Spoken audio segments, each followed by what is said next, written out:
प्रिय विद्यार्थियों, आज की क्लास में जो हमारा टॉपिक है वह है स्टैंडर्ड कॉस्टिंग या प्रमाप लागत लेखांकन। यह बीकॉम पार्ट फर्स्ट और एमकॉम के विद्यार्थियों के लिए उपयोगी चैप्टर है। आज की इस कक्षा में मैं आपको बताऊंगी कि प्रमाप लागत का क्या अर्थ है, उसकी क्या परिभाषा है एवं प्रमाप लागत एवं जो अनुमानित लागत है उनमें क्या अंतर है। आधुनिक प्रतिस्पर्धा के युग में उत्पादक अपने सीमित साधनों का कुशलतापूर्वक उपयोग करके अधिकतम लाभ अर्जित करने की अभिलाषा रखता है। इस उद्देश्य की पूर्ति हेतु ही प्रमाप लागत लेखांकन प्रणाली का विकास हुआ है। इस प्रणाली के अंतर्गत लागतों का पूर्व निर्धारण वैज्ञानिक आधार पर किया जाता है तथा उनकी तुलना वास्तविक लागतों से की जाती है। इन दोनों के अंतर अथवा विचरण ज्ञात कर उनका विश्लेषण किया जाता है, जिससे किसी वस्तु अथवा प्रक्रिया की लागत पर उचित नियंत्रण रखा जा सके। वास्तव में प्रमाप लागत लेखांकन प्रणाली लागत नियंत्रण हेतु एक प्रबंधकीय उपकरण है। लागत समंकों को सामान्यतः दो प्रमुख वर्गों में विभाजित किया जा सकता है: ऐतिहासिक अथवा वास्तविक लागतें तथा पूर्व निर्धारित लागतें। ऐतिहासिक लागतें उत्पादन पूर्ण होने के पश्चात ही उपलब्ध होती है, अर्थात इन लागतों को व्यय होने के पश्चात ही ज्ञात किया जा सकता है। इनके आधार पर उत्पादन कार्य में होने वाली अकुशलता एवं त्रुटियों का पता हानि के पश्चात ही लग जाता है।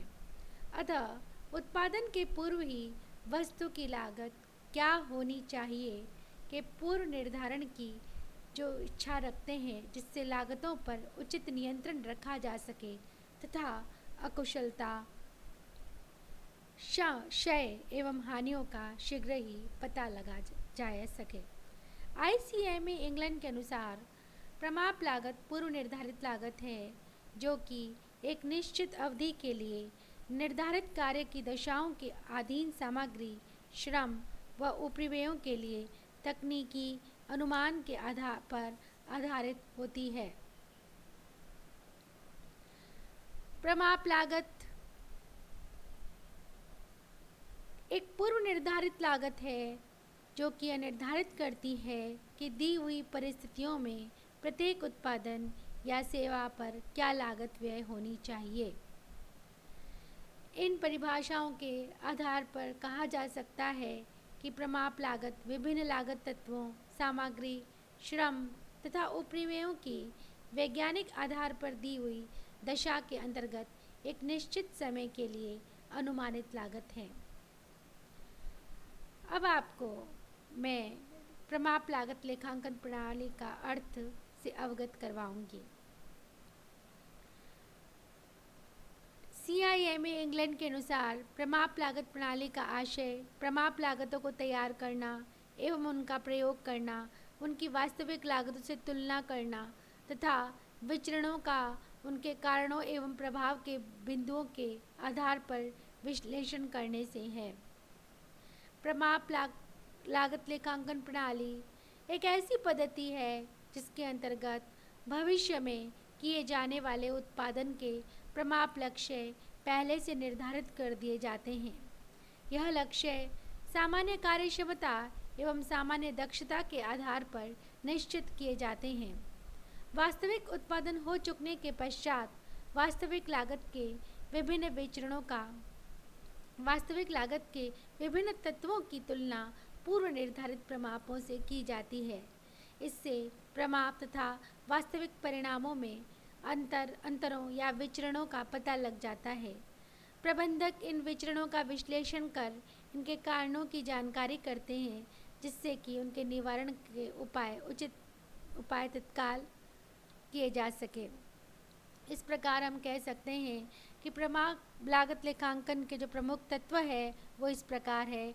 इसमें सर्वप्रथम प्रमाप लागतों का निर्धारण किया जाता है।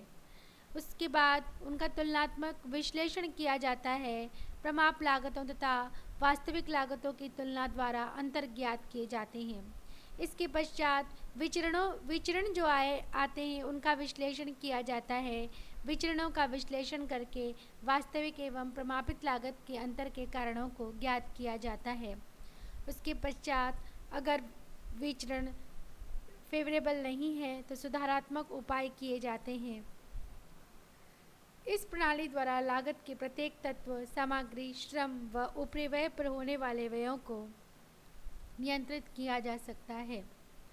प्रमाप लागत लेखांकन के उद्देश्य, सर्वप्रथम इसका उद्देश्य होता है लागत पर नियंत्रण हेतु।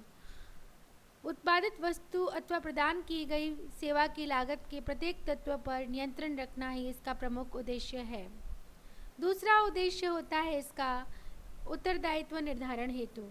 इस प्रणाली को अपनाने पर प्रमाप लागत वास्तविक लागत के विचरणों के कारणों का पता लगाकर इसके लिए उत्तरदायित्व निर्धारित करने में सुविधा होती है और यह भी सरलता से ज्ञात हो जाता है कि किस स्थल एवं स्तर पर कौन सा व्यक्ति अपने उत्तरदायित्व की पूर्ति करने में असफल रहा है। तीसरा इसका उद्देश्य है कार्य कुशलता एवं उत्पादकता में वृद्धि होती। इसका प्रमुख उद्देश्य है कि समय समय पर वास्तविक लागतों की तुलना प्रमाप लागतों से करते हुए उत्पादन के साधनों की कुशलता व उत्पादकता में वृद्धि कर लागत में कमी, लागत लाभों में वृद्धि की जा सके। चौथा उद्देश्य है बजटरी नियंत्रण व्यवस्था को अधिक प्रभावशाली बनाना भी इसका निहित उद्देश्य है। इस प्रकार हम कह सकते हैं कि यह लागत के उद्देश्य है। उसके बाद हम बात करेंगे लागत लेखांकन प्रणाली एवं जो अनुमानित लागत होती है उसमें इसके क्या अंतर होते हैं, या हम कह सकते हैं कि difference between standard cost and estimated cost. प्रमाप लागत तथा अनुमानित लागत में क्या अंतर होते हैं। लागत निर्धारण में भिन्नता होती है। प्रमाप लागत में लागत का निर्धारण विभिन्न तत्वों के वैज्ञानिक विश्लेषण पर आधारित होता है, जबकि अनुमानित लागत में लागत का निर्धारण पिछले वर्षों की लागत तथा व्यक्तिगत निर्णयों के आधार पर किया जाता है। अतः अनुमानित लागत की अपेक्षा जो प्रमापित लागत होती है वो अधिक वैज्ञानिक होती है। दूसरा जो उनका उद्देश्य होता है वो अलग होता है। अनुमान लागत प्रणाली के अंतर्गत मुख्य उद्देश्य वस्तु की उत्पादन लागत का पूर्व निर्धारण कर भविष्य की उत्पादन एवं विक्रय नीतियां आदि निर्धारित करने में सहायता पहुंचाना होता है, जबकि प्रमाप लागत प्रणाली इसकी अतिरिक्त कुशलता का माप व लागतों के नियंत्रण के उद्देश्य में भी प्रयुक्त की जाती है। तीसरा जो इसका जो अंतर है वो लागत नियंत्रण पर आधारित है।